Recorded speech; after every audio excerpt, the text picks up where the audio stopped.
Do Oh, good Hello. morning.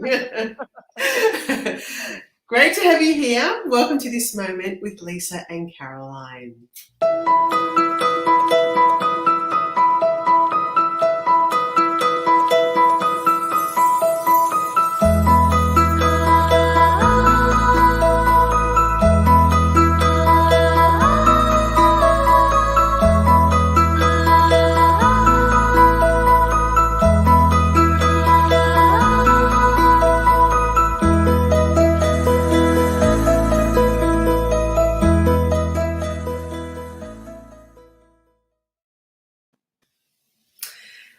Welcome again, and we're here to illuminate the core of the feminine force. And most mornings a week we're doing a short live, other mornings we do a longer interview, but this morning we're doing a little short intro into Caroline's life. It's her turn to tell a story today, to give us some words of wisdom. Hi, Caroline. Hi, everyone. Hi, Lisa. Lovely to see you. Yeah, actually, it's about the new design, isn't it? Today, that's our topic. And I was reflecting on that, and I was thinking, looking back to, when I started to really change things within my mothering, style, we'll say. And it's funny because that's what different diamonds have, different styles in their cuts and in their, Yeah, it's true. and so I was thinking to myself, when I started to kind of, I suppose, back in tune with myself, and then looking at, like, how I was mothering, and what space was I mothering from? Was I mothering from a place of fear, as in, was society telling me how I should be mothering, or was I actually using my intuition and what I knew naturally that was coming from my own wisdom? And I started to really get kind of clear on that and kind of come to myself and into my own power about it. And I started to kind of really look at, like, the activities that my kids were doing. You know, they were doing an awful lot of activities at one point when they were quite young, say like 8 and 9.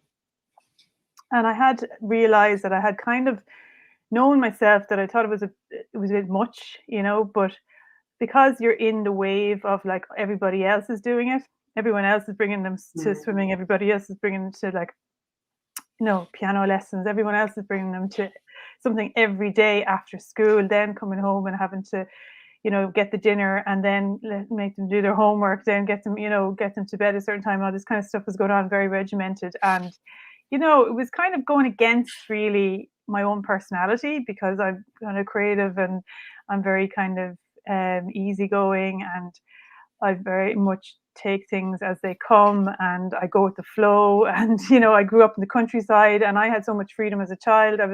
We were just out in the countryside always, playing, and loads of free time, and obviously do our work in school, but we had lots of free time, and to just explore, and to kind of have adventures and stuff like that. So it was kind of coming back home to myself, and kind of looking at my kids, even though they live in the city, we live in the city, saying to myself, do they really need to be doing all this?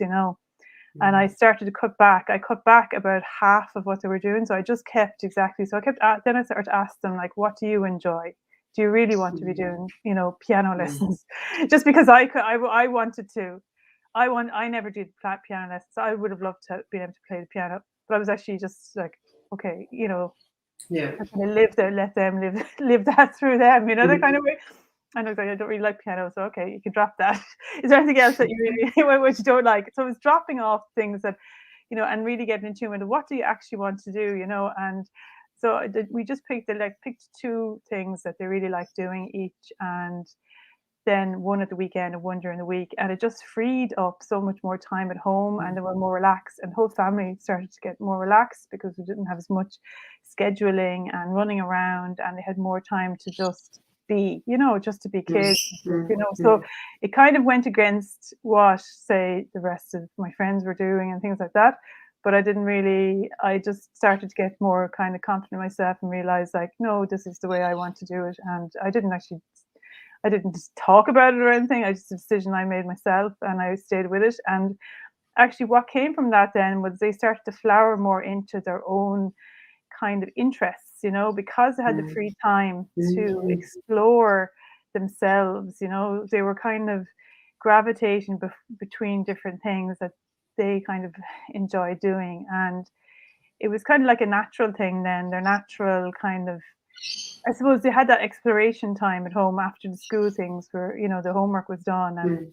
the things that they needed to do. They had that time to kind of, I could see how their minds were kind of, you know, exploring and playing with different mediums, whether it was art or like even face painting, or, you know, they just had the time to explore different things. And I think now, actually, when I look back, I think a lot of the things that they started then are really kind of coming out in them now, Mm. like cooking, like Scott loves cooking, and he's, you know, cooks all his own food nearly now, and you know, he's only 14, like, so, and there's different things, you know, for his age, like, and I didn't, Mm. that wasn't because of cookery classes, that was because he was at Mm. home and he was able to explore and do things like that. Mm.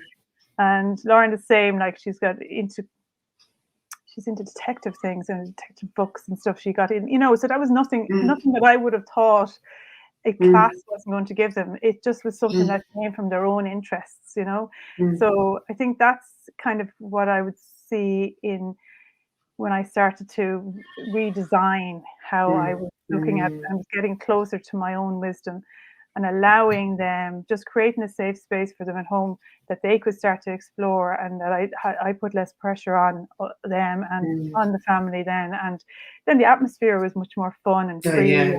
you know. Yeah. I Yeah. love that. That is such a, like, this is just a really practical, like, hey, we could do this.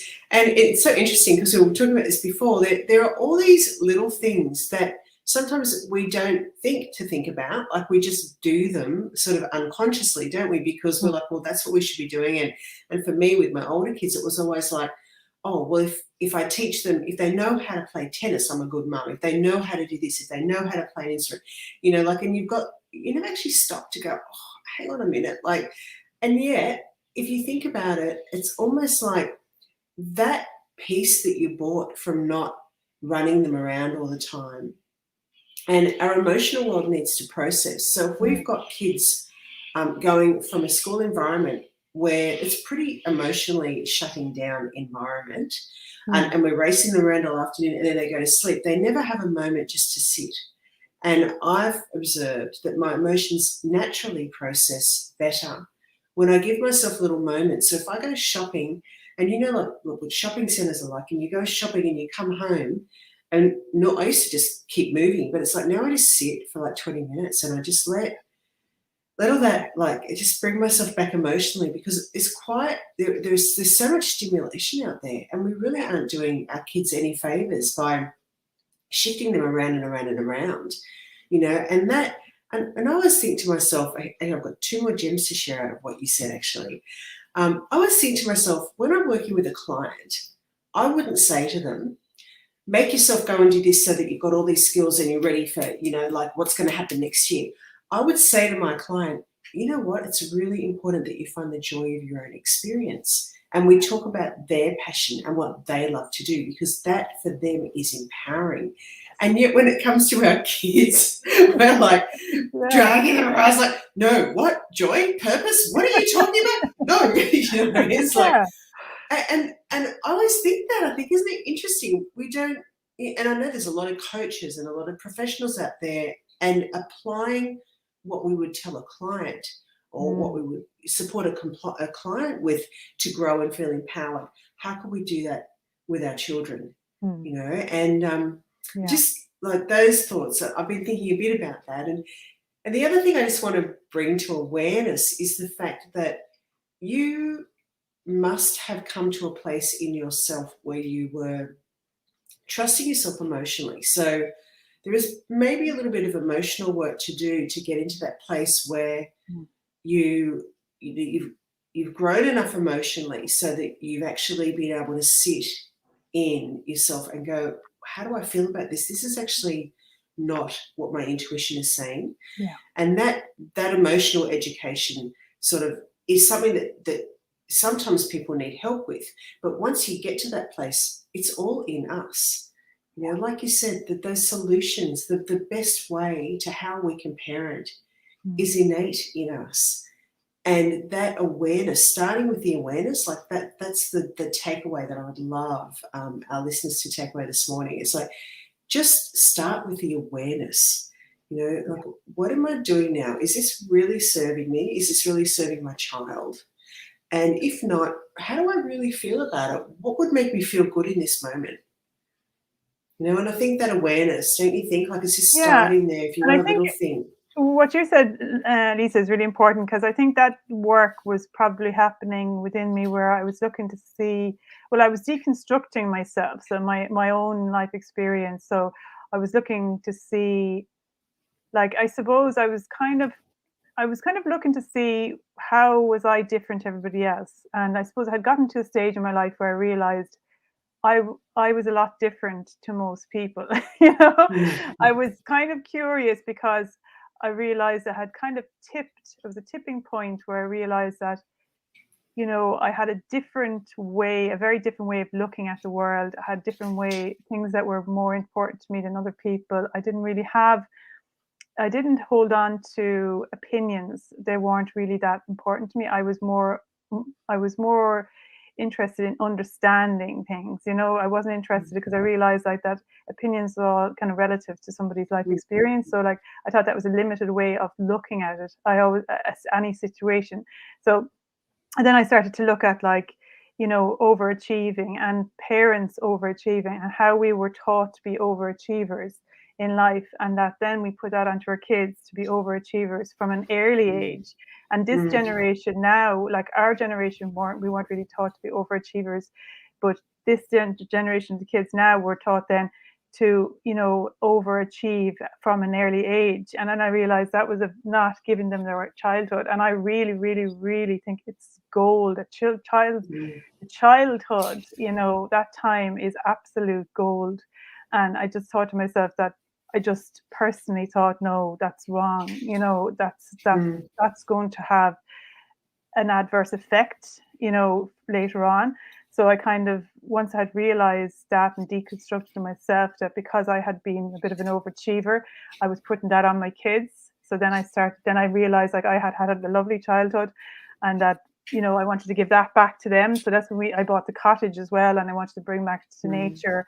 I pulled them back from a lot of the activities, and we started renovating a cottage in the west of Ireland. And as much time as we could, we'd go and we'd spend in nature and doing campfires and camping and out to sea and nature, you know, and connecting them back to, you know, that joy, that natural joy of just fresh air and no expectations, just, you know, pure kind of just being alive, like, you know, Yeah.